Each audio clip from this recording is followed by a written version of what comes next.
the sum of 98,500 million only as the FCT statutory supplementary budget for 2024. Mr. President, very distinguished colleagues, in considering this budget as time was of essence, the committee has worked harmoniously with the House of Representatives to present one version of the report for consideration by the Senate. Senator representing Federal Capital Territory, Ireti Kingibe, had raised the point of order to officially lay complaint over exclusion from the activities of the Committee on the FCT, which she is a member. A point of order was noted by President of the Senate, Godswill Akpabio, who advised her to, in accordance with the rules, communicate her complaint and present it before the Senate via a motion in plenary. I would like to draw the attention of the Senate to the fact that I am the highest elected office in the Federal Capital Territory, where 4 million people live. I also want to call to the attention of the Senate that though I am in the committee of the Federal Capital Territory, whenever critical matters like budget or anything to do with the FCT is being discussed, I am never told. All I see is that it has been brought to the Senate. Distinguished colleagues, a bill for an act to authorize the issue from the Federal Capital Territories Administration Statutory Revenue Fund of the Federal Capital Territory Administration's account, the total sum of 98,500 million for capital projects for the service of the Federal Capital Territory Abuja for the financial year ending on 31st day of December 2024. Third reading taken and passed. The committee report, which was approved by the Committee of Supply without opposition from lawmakers, subsequently passed for a third reading when it was put to a vote by the President of the Senate. The 98.5 billion naira approved by the Senate is in addition to the 1.2 trillion naira budget passed in March by the National Assembly. The Senate has passed the Niger Delta Development Commission budget of 1.911 trillion naira as its 2024 aggregate expenditure. The passage of the budget followed the presentation of the report of the Senate Committee on NDDC, headed by Senator Asukwe Ekpeyong. The NDDC budget is expected to be funded through contributions from oil companies, proceeds accruing to the Ecological Fund, and federal government contribution. The agency proposed to borrow 1 trillion naira as federal government will contribute 324.8 billion naira, the Ecological Fund 25 billion naira, while oil companies' contributions will amount to 375 billion naira.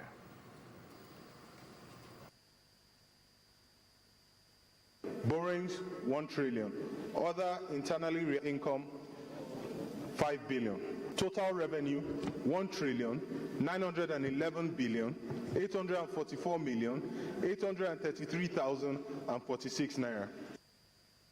Meanwhile, Senator Damalere queried the efforts of NDDC to borrow 1 trillion naira without due process.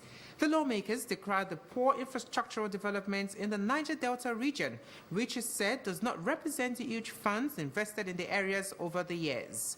In their contributions, Senator Adams Oshiomhole and his Niger Delta counterpart, Sereka Dixon, maintained that things have changed in the NDDC and explained that the NDDC could write to the Senate for borrowing after the budget has been passed into law, urging lawmakers not to judge the NDDC by its past. The NDDC is borrowing 1 trillion naira, and I doubt very much if this has been presented in the borrowing plan. Normally, if the federal government wants to borrow money, it either presents it through the borrowing plan or Mr. President will forward a request. We pass an appropriation law that provides for deficit. Subsequently, the President will write, as necessary, to ask the Senate to approve a borrowing plan. Not the other way around. Maybe we should have had an executive communication to deal with it and by way of giving approvals, both chambers. But I don't think that we have to throw this away because that has not been done. I think it can come either before, maybe ideally we could have taken that. But now that we have this budget to consider, it's not out of place to deal with it now. After the consideration reports by the Committee of Supply, President of the Senate, Godswill Akpabio, called for a vote and the budget was passed into law. Nigeria's First Lady, Senator Oluremi Tinubu, has reiterated the need to intensify advocacy efforts to eliminate this harmful practice of female genital mutilation. She was speaking at the UNFPA-UNICEF Joint Program on the elimination of female genital mutilation with the theme Delivering the Global Promise. She emphasized the need to empower survivors by providing comprehensive medical, legal, and psychological services to help them regain their dignity. The First Lady noted that the practice is totally unacceptable as it not only affects survivors physically, emotionally, and psychologically, but also over time. These adverse effects diminish their overall well-being, restrict their opportunities to exercise their rights, and hinder the realization of their full potential. At the event, which had 12 countries in attendance, Vice President Kashim Shettima, who was represented by his SSA on Health, Uju Rochas, assured the gathering that the federal government has begun putting together policies and programs that will ensure the harmful practice is totally eliminated. The annual technical consultation of the UNFPA-UNICEF is a platform for exchanging lessons, achievements, and challenges faced in the implementation of the program. In sports, reigning African Female Footballer of the Year, Asisat Oshoala, has announced plans to organize a mini-league for teams in Lagos State. The forthcoming tournament will feature the best female clubs, providing great experience for players and the much-needed exposure to take their careers to the next level. We have details in Taiwo Hussein's report.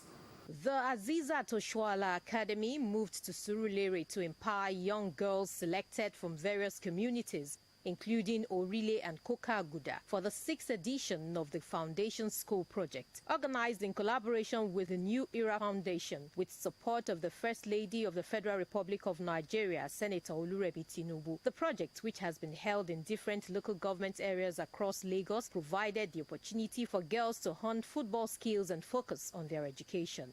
The training, handled by the coaches, was held at the Obeleoniwala Mini Stadium in Surulere, with players from Asisat Oshoala Academy and youngsters from other teams tutored on basic football skills and life skills off the pitch. The combined training sessions were designed to prepare the players for competitive matches while developing their technical skills. The school project, which serves as a veritable platform to discover talent and provide great experience for participants, aimed at empowering the next generation of girl child, with the reigning African Woman Footballer of the Year, Asisat Oshoala, impacting on the next generation of female footballers. Trying to let them see the reason why Asisat is what she is today. She started just like them, and she's able to give back to them.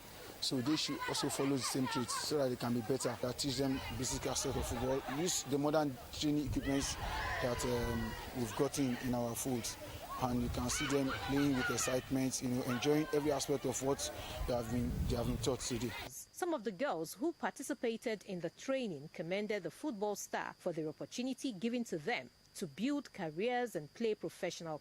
Due to their provision of a lot of facilities, it has helped me improve a lot of my skills and techniques. I was better than before. Like before, when I just came to the academy, I feel being this Asisat Oshoala Academy has helped me a lot. I benefit a lot because me playing with my own teammates is the privilege to come and play with other teams. Is at least giving me this exposure to know more about outside players and in players too. With support from sportswear giants and other partners, Asisat Oshoala Academy and Foundation will organize a top-level competition for female teams in Lagos. Through the mini-league, the former Super Falcons captain will mentor and expose grassroots talent to better opportunities. Outside Nigeria, at least 41 people have been killed when a fire broke out in a building that housed workers in Kuwait. The Health Ministry said the blaze, which occurred early on Wednesday morning in the southern Magnav district, also injured dozens of people. Authorities said the fire had been brought under control and were investigating what caused it. Deputy Prime Minister Sheikh Fahad Al-Yusuf Al-Sabah ordered the arrest of the building's owner during a visit to the site. The area is heavily populated with foreign laborers, but there was no immediate information on the nationality of the casualties. That's all for now, but for more news, do connect with Lagos Television on these social media platforms.